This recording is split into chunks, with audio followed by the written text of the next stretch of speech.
নমস্কাৰ বন্ধুসকল, আপোনালোকক পুনৰবাৰ মোৰ চেনেল ড্ৰিম আছাম পুলিচলৈ সকলোকে স্বাগতম জনাইছোঁ। আৰু আজি আপোনালোকৰ আগৰ দৰে লৈ আনিছোঁ মই কেইটামান যিকেইটা নেকি পৰীক্ষাত প্ৰায় আহি থকা দেখা যায়, আৰু মই ভাবিছোঁ এইকেইটা 100% কমন পৰিব। আৰু আপোনালোকে মোৰ ভিডিঅ'টো যাতে শেষলৈকে চাই, আৰু যিসকলে এতিয়ালৈকে মোৰ চেনেলটো ছাবস্ক্ৰাইব কৰা নাই ছাবস্ক্ৰাইব কৰি দিব, আৰু লগতে বন্ধু বৰ্গৰ মাজত শ্বেয়াৰ কৰি দিব।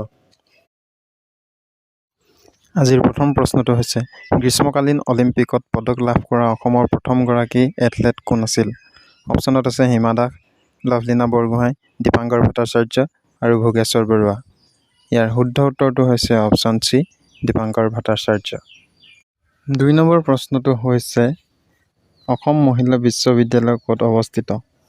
অপশ্যনত আছে শিৱসাগৰ, যোৰহাট, ডিব্ৰুগড় আৰু লখিমপুৰ। ইয়াৰ শুদ্ধ উত্তৰটো হৈছে অপশ্যন বি, যোৰহাট। নেক্সট কুৱেশ্যনটি হৈছে, অসমীয়া ভাষাৰ প্ৰথম আলোচনী অৰুণোদয় কোন ঠাইৰ পৰা প্ৰকাশ হৈছিল? অপশ্যনত আছে যোৰহাট, গুৱাহাটী, শিৱসাগৰ আৰু তেজপুৰ। ইয়াৰ শুদ্ধ উত্তৰটো হৈছে অপশ্যন চি, শিৱসাগৰ। নেক্সট কুৱেশ্যনটি হৈছে, অসম ৰাজ্যিক চিৰিয়াখানা আৰু উদ্ভিদ উদ্যানখন ক'ত অৱস্থিত? অপশ্যনত আছে তেজপুৰ, গুৱাহাটী, যোৰহাট আৰু তিনিচুকীয়া। ইয়াৰ শুদ্ধ উত্তৰটো হৈছে অপশ্যন বি, গুৱাহাটী। আৰু যিসকলে এতিয়ালৈকে মোৰ চেনেলটো ছাবস্ক্ৰাইব কৰা নাই ছাবস্ক্ৰাইব কৰি দিব। ৫ নম্বৰ প্ৰশ্নটো হৈছে, অসমৰ একমাত্ৰ সৈনিক স্কুল থকা ঠাইখনৰ নাম কি? অপশ্যনত আছে গোৱালপাৰা, গুৱাহাটী, নগাঁও আৰু ডিব্ৰুগড়। ইয়াৰ শুদ্ধ উত্তৰটো হৈছে অপশ্যন এ, গোৱালপাৰা। নেক্সট কুৱেশ্যনটো হৈছে, এছিয়াৰ ভিতৰত ডাঙৰ শুকান মাছৰ বজাৰখন অসমৰ ক'ত আছে? অপশ্যনত আছে জাগিৰোড, তিনিচুকীয়া, ডিব্ৰুগড় আৰু নগাঁও। ইয়াৰ শুদ্ধ উত্তৰটো হৈছে অপশ্যন এ, জাগিৰোড। নেক্সট কুৱেশ্যনটি হৈছে, অসমৰ মুঠ মাটিকালি কিমান? অপশ্যনত আছে ৭৮,৪০০ বৰ্গ কিলোমিটাৰ, ৬৭,৪38 বৰ্গ কিলোমিটাৰ, ৭৮,৪38 বৰ্গ কিলোমিটাৰ আৰু ৮০,৪38 বৰ্গ কিলোমিটাৰ। আৰু ইয়াৰ শুদ্ধ অপশ্যনটো হৈছে অপশ্যন চি, ৭৮,৪38 বৰ্গ কিলোমিটাৰ। নেক্সট কুৱেশ্যনটি হৈছে, অসমৰ কোনখন জিলাত সৰ্বাধিক ধান উৎপাদন হয়? অপশ্যনত আছে নগাঁও, দৰং, কামৰূপ গ্ৰাম্য আৰু নলবাৰী। ইয়াৰ শুদ্ধ উত্তৰটো হৈছে অপশ্যন চি, কামৰূপ গ্ৰাম্য। নেক্সট কুৱেশ্যনটি হৈছে, অসমৰ কোন ঠাইত চিমেণ্ট কাৰখানা আছে? অপশ্যনত আছে গোলাঘাট, যোৰহাট, বোকাজান আৰু গুৱাহাটী। ইয়াৰ শুদ্ধ উত্তৰটো হৈছে অপশ্যন চি, বোকাজান। নেক্সট কুৱেশ্যনটি হৈছে, অসমত কফি গৱেষণা কেন্দ্ৰ ক'ত আছে? অপশ্যনত আছে ডিফু, গুৱাহাটী, তিনিচুকীয়া আৰু নুমলীগড়। ইয়াৰ শুদ্ধ উত্তৰটো হৈছে অপশ্যন এ, ডিফুত। ডিফুত অসমৰ কফি গৱেষণা কেন্দ্ৰটো আছে। নেক্সট কুৱেশ্যনটি হৈছে, অসমৰ সৰ্বাধিক চাহ বাগিচা থকা জিলাখনৰ নাম কি? অপশ্যনত আছে নগাঁও, ডিব্ৰুগড়, শিৱসাগৰ আৰু যোৰহাট। ইয়াৰ শুদ্ধ উত্তৰটো হৈছে অপশ্যন বি, ডিব্ৰুগড় জিলাত। ডিব্ৰুগড় জিলাত অসমৰ ভিতৰত সৰ্বাধিক চাহ বাগিচা আছে। নেক্সট কুৱেশ্যনটি হৈছে, তেহৰী বান্ধ ক'ত অৱস্থিত? অপশ্যনত আছে ৰাজস্থান, উত্তৰাখণ্ড, গুজৰাট আৰু পঞ্জাৱ। ইয়াৰ শুদ্ধ উত্তৰটো হৈছে অপশ্যন বি, উত্তৰাখণ্ড। উত্তৰাখণ্ডত তেহৰী বান্ধ আছে। নেক্সট কুৱেশ্যনটি হৈছে, গৌতম বুদ্ধৰ জন্ম ক'ত হৈছিল? অপশ্যনত আছে পাকিস্তান, কাশ্মীৰ, লুম্বিনী আৰু আহমেদাবাদ। ইয়াৰ শুদ্ধ উত্তৰটো হৈছে অপশ্যন চি, লুম্বিনীত। নেক্সট কুৱেশ্যনটি হৈছে, ব্ৰহ্ম সমাজ কোনে প্ৰতিষ্ঠা কৰিছিল? অপশ্যনত আছে দয়ানন্দ সৰস্বতী, ৰামকৃষ্ণ, বিবেকানন্দ, ৰাজা ৰামমোহন ৰায়। ইয়াৰ শুদ্ধ উত্তৰটো হৈছে option D, Raja Rammohan Roy. Next কুৱেশ্যনটি হৈছে, ভাৰত আৰু পাকিস্তানৰ সীমান্তক কি বুলি জনা যায়? অপশ্যনত আছে Durand Line, McMahon Line, Radcliffe Line আৰু ওপৰৰ এটাও নহয়। ইয়াৰ শুদ্ধ উত্তৰটো হৈছে option C, Radcliffe Line. Next কুৱেশ্যনটি হৈছে, কাক অসমীয়া সাহিত্যৰ ৱাল্টাৰ স্কট বুলি জনা যায়? অপশ্যনত আছে ৰজনীকান্ত বৰদলৈ, পদ্মনাথ গোহাঞি বৰুৱা, হেমচন্দ্ৰ বৰুৱা আৰু লক্ষ্মীনাথ বেজবৰুৱা। ইয়াৰ শুদ্ধ উত্তৰটি হৈছে অপশ্যন এ, ৰজনীকান্ত বৰদলৈ। আপোনালোকে বেকগ্ৰাউণ্ডত এটা চাউণ্ড শুনি থাকিব পাৰে। চাউণ্ডটো হৈছে আমাৰ ঘৰৰ ওচৰৰ নামঘৰটোতে ভাগৱত পঢ়ি আছে। আপোনালোকে সেইটোত কাণ নিদিব, আপোনালোকে অকল কুৱেশ্যনকেইটা মন দি যাব। কুৱেশ্যনটি হৈছে, অসমৰ প্ৰথম ক্ৰীড়াদূত হিচাপে কাক নিযুক্তি দিয়া হৈছে? অপশ্যনত আছে হিমা দাস, অংকুশিতা বড়ো, লাভলীনা বৰগোহাঁই আৰু ভোগেশ্বৰ বৰুৱা। ইয়াৰ শুদ্ধ উত্তৰটো হৈছে অপশ্যন এ, হিমা দাস। আৰু যিসকলে এতিয়ালৈকে মোৰ চেনেলটো ছাবস্ক্ৰাইব কৰা নাই ছাবস্ক্ৰাইব কৰি দিব, আৰু লগতে বেল আইকনটো দবাই দিব, আৰু বন্ধু বান্ধৱীসকলৰ মাজত চেনেলটো শ্বেয়াৰ কৰি দিব। নেক্সট কুৱেশ্যনটি হৈছে, কোনজন স্বৰ্গদেৱে প্ৰথমে হিন্দু ধৰ্ম গ্ৰহণ কৰিছিল?